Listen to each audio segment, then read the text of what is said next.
अस्सलामु अलैकुम नाजरीन, क्या आप जानते हैं इस्लाम में सूअर का मांस या गोश्त खाना तो हराम है ही। साथ ही इसका नाम लेना या इसके छू लेने से तो हमारी 40 दिन तक नमाज भी कबूल नहीं होती। ये बातें हमारे मुआशरे में बहुत आम है। आपको क्या लगता है इन बातों में कितनी सच्चाई है? इस वीडियो में हम इन सब सवालों के जवाब जानेंगे और इंशाअल्लाह ये भी जानेंगे कि इस्लाम में सूअर का जो गोश्त है उसको हमें खाने से क्यों मना किया गया है।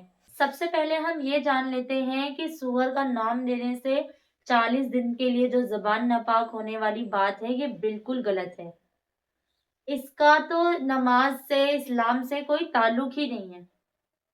ये बिल्कुल बेबुनियाद है, बिल्कुल बेफजूल है। आप इन बातों पे बिल्कुल ध्यान न दें। लोग तो यहाँ तक करते हैं कि इसका नाम नहीं लेते, PIG कहते हैं, 3 नंबर कहते हैं और वगैरह वगैरह क्या क्या कहते हैं। और वो ऐसा सोचते हैं कि इसका नाम लेंगे तो हमारी जो ज़ुबान है वो नापाक तो होगी। और कई लोग तो ऐसा कहते हैं कि 7 बार कुल्ला करो, फिर जो आपकी ज़ुबान है वो फिर से पाक हो जाएगी। ये बिल्कुल गलत बात है।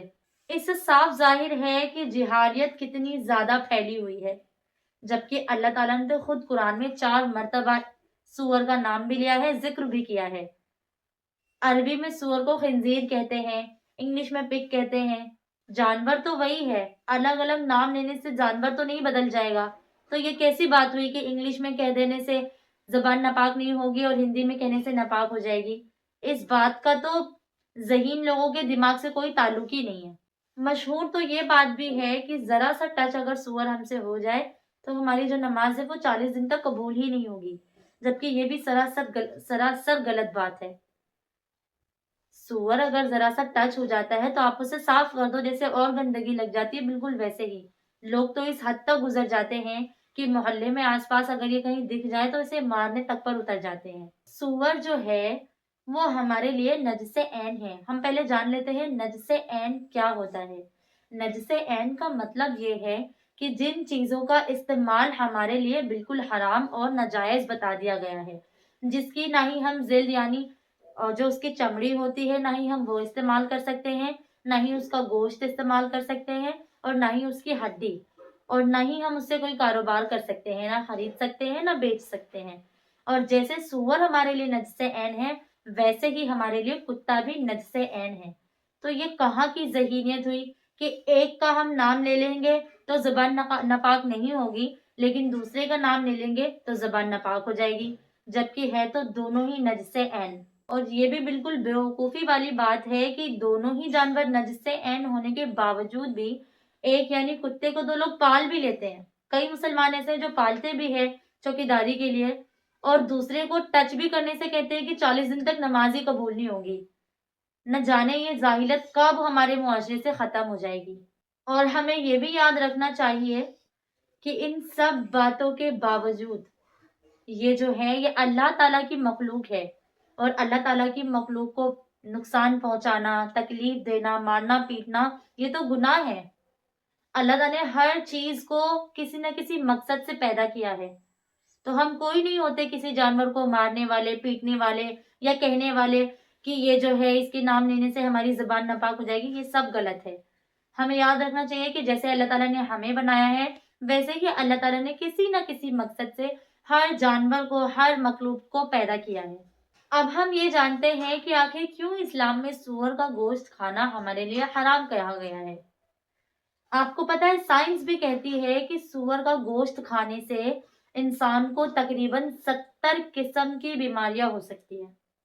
हार्ट अटैक के चांस बढ़ सकते हैं, हाइपोटेंशन हो सकती है और कई तरह की बीमारी, बॉडी में चर्बी बढ़ा सकता है जिसकी वजह से हमारा जो ब्लड प्रेशर है वो बहुत ज्यादा बढ़ सकता है, नस फटने की वजह से मौत हो सकती है और भी कई सारी बीमारियां। इसमें एक ऐसा बैक्टीरिया पाया जाता है जो खुदा ना खास्ता किसी इंसान के अंदर चला जाए और वो उसके दिमाग में चला जाए तो उसका जो दिमाग है वो काम करना बंद कर देगा, वो उसके दिमाग को खत्म कर देगा। दिल में चला जाए तो वो दिल को ब्लॉक कर देगा, ब्लड जो है वो उसके अच्छे से सप्लाई नहीं हो पाएगा पूरी बॉडी में। आंख में चला जाए तो आंख तक को अंधा कर देगा। इसीलिए इस्लाम में गोश्त जो है सूअर का उसे हराम कर दिया गया है। और ऐसा इसीलिए होता है क्योंकि ये हम भी जानते हैं और साइंस भी यही कहता है कि जहां पर ज्यादातर गिलाजत यानी गंदगी होती है ना, सूअर हमें अक्सर वहीं मिलते हैं, नालियों में, गंदी जगह पर। ایسی گندی جگہ پر جہاں پر انسان 2 منٹ تک نہ رک پائے، وہاں پر سور رہنا پسند کرتے ہیں۔ مثال کے طور پر گاؤں دیہات میں لوگ کھیتوں میں غلاظت کرنے جاتے ہیں، یعنی ٹوائلٹ کرنے جاتے ہیں، اور ان کے جانے کے بعد آپ نے دیکھا ہوگا یا سنا ہوگا، اگر آپ نے نہیں سنا تو آپ کسی سے پوچھنا، وہ آپ کو ضرور بتائیں گے، انسانوں کے جانے کے بعد یہ جو سور ہے نا، یہ آ کر ان کی غلاظت کو کھاتے ہیں۔ دیکھیں یہ کتنی گندگی کو پسند کرتے ہیں۔ اور کچھ لوگ تو یہ بھی کہتے ہیں کہ چلو کہیں پر جہاں پر گندگی ہے وہاں پر سوروں کی دیکھ بھال نہیں ہوتی ہے تو وہ لوگ ایسا کر بیٹھتے ہیں، لیکن کئی کنٹریوں میں ایسا ہے جہاں پر ان کی بہت اچھی دیکھ بھال کی جاتی ہے اور ان کو بہت ہی صفائی سے رکھا جاتا ہے۔ جب ان کے آس پاس غلاظت چھوڑی ہی نہیں جائے گی تو وہ کھائیں گے کیسے؟ تو میں آپ کو یہ بھی بتا دوں کہ تب تو وہ اپنی خود کی غلاظت کھا لیتے ہیں، وہ خود بھی ٹوائلٹ کرتے ہیں اور اسے بھی کھا جاتے ہیں۔ یہ اتنے گندے جانور ہوتے ہیں، ان لوگوں کو گندگی سے اتنی محبت ہوتی ہے۔ سائنس تو یہ بھی کہتا ہے کہ یہ ایسا ایک لوتا بے شرم جانور ہے کہ یہ اپنے دوستوں کو بلا کر اپنی بیوی کے ساتھ زنا کرواتا ہے اور اسے دیکھ کر خوش ہوتا ہے، اور یہ بات ہم بھی بہت اچھے سے جانتے ہیں، اور یہی بات سائنس بھی کہتا ہے کہ ہم جو کھاتے ہیں نا اس کا اثر سیدھا ہمارے بیہیویئر پر پڑتا ہے، کیونکہ سور کے گوشت کا سب سے زیادہ استعمال ویسٹرن کنٹریز میں کیا جاتا ہے، تو وہاں پر آپ نے وہاں کے بارے میں سنا ہوگا یا دیکھا ہوگا، یا آپ کبھی جائیے گا تو ضرور دیکھیے گا، وہاں پر ایک چیز بہت عام ہو چکی ہے، ڈانس پارٹی وغیرہ ہوتی ہے، کوئی بھی پارٹی ہوتی ہے، اس کے بعد یہ لوگ کرتے ہیں شاپنگ آف وائفس، جس کا مطلب ہی ہوتا ہے کہ آپ میری اہلیہ یعنی میری بیوی کے ساتھ ہم بستری کریے اور ہم آپ کی بیوی یا اہلیہ کے ساتھ ہم بستری کریں گے، وائفس کو ایکسچینج کرتے ہیں۔